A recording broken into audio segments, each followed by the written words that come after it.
What's up, everybody, and welcome to the Gooner, a channel 100% dedicated to the Arsenal, a team who, as we all know by now, are by far the greatest team the world has ever seen. We'll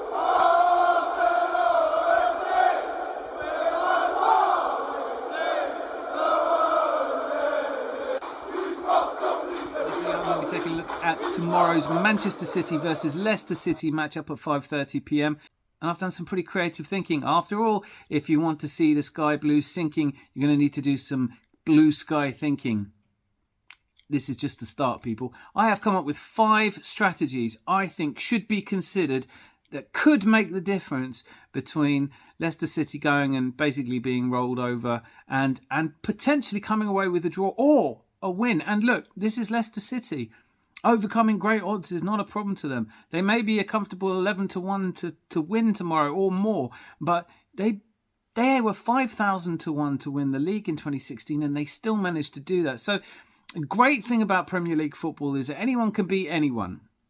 I know Leicester City have only one draw out of their last 8 games, and Manchester City have only one draw out of their last 8 games. But obviously, Man City won the rest of theirs. Leicester City lost all the rest of theirs. Leicester City may only have scored 4 goals in their last 8 matches, whilst Man City have scored 22.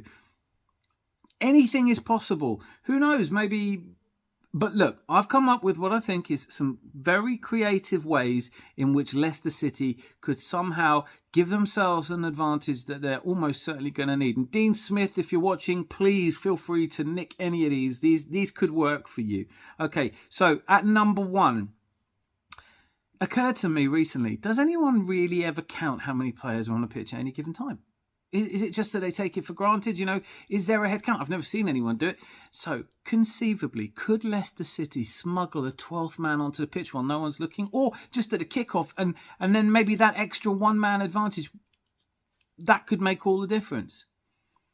Okay, that might not be my best idea. Another idea I had, you know those 3D...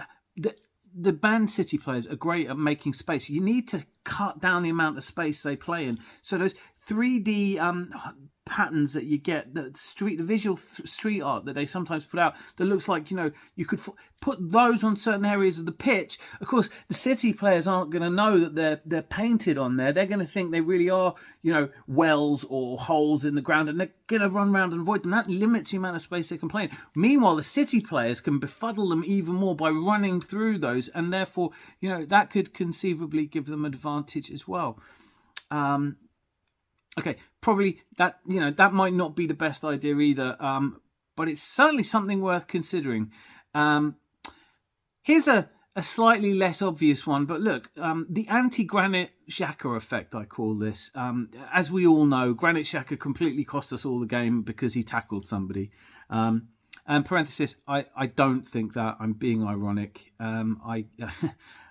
Anyway, so why don't we do a thing where at the start, just before the kickoff, all the Leicester players hand a bouquet of flowers to the City players, tell them great things about them, show them how much they love them, maybe give them a cuddle, and that way the City players will be so fondly disposed towards the Leicester City players, they'll feel so bad for their prospects down at the bottom of the table, and they will therefore play less well, and perhaps it'll be a draw, or perhaps it'll be Leicester City might even use that to their advantage enough to win. The anti-Granit Xhaka effect, it's got to be worth trying. Perhaps we could try all 3 of these suggestions at once. But that's not all I've got. The other thinking I did was around the prospects, perhaps, and now I remember when I was very much younger, there was a film in which a children's football team who were terrible came up with the idea of putting magnets in the posts and a magnet in the ball such that the ball was repelled across a force field just across the goal. This could really work. I don't know if it's been tried before in football, if it's physically possible. Dean, that one's free. Try it. Maybe you can sneak in tonight. There's still time. My final one, and maybe I've kept the best to last on this occasion. My final hope is, instead of the Leicester City fans travelling away, and look, it's asking a lot of you to not go and watch this game, but in the interests of survival, it has to be considered. Give instead your allocation of tickets, and for every ticket, give it to a kitten. There is no more distracting creature on earth than a really cute kitten. And you have to think that perhaps, it's hoping a lot for one of those cats or kittens to run on the pitch and score a goal. Could happen. But how distracting would that be for the City players? Obviously, the Leicester players will have to be steely and not look at those kittens. But if the Man City players are distracted by the 5,000 kittens in their stadium, conceivably, with the state of the Etihad at the moment, they could be making more noise as well. So these are all hopes I have. I hold out some hope that a miracle could happen, but realistically, Man City are going to absolutely annihilate Leicester. I will continue saying this all the way through the season. We must not give up hope, Arsenal fans. We must not give up hope. Certainly watching the Manchester City team dismantle Bayern Munich as if they were a local pub team has not filled me with a huge amount of confidence for Leicester City, or for us for that matter. They had 4 or 5 players on that pitch on Tuesday night that could conceivably have been man of the match. And Mahrez, of course, is a player on the bench who could really terrorise Leicester City on his own. It is not over until it's over, though. All Leicester City need to do is what only one other team have managed to do up there, or 2 other teams. One got a draw and one got a win. Could they go up there and do a Brentford? I mean, they did get a draw against Brentford themselves. Realistically, though, Leicester, how bad are Leicester? Well, they're so bad. Chelsea scored 3 times against them.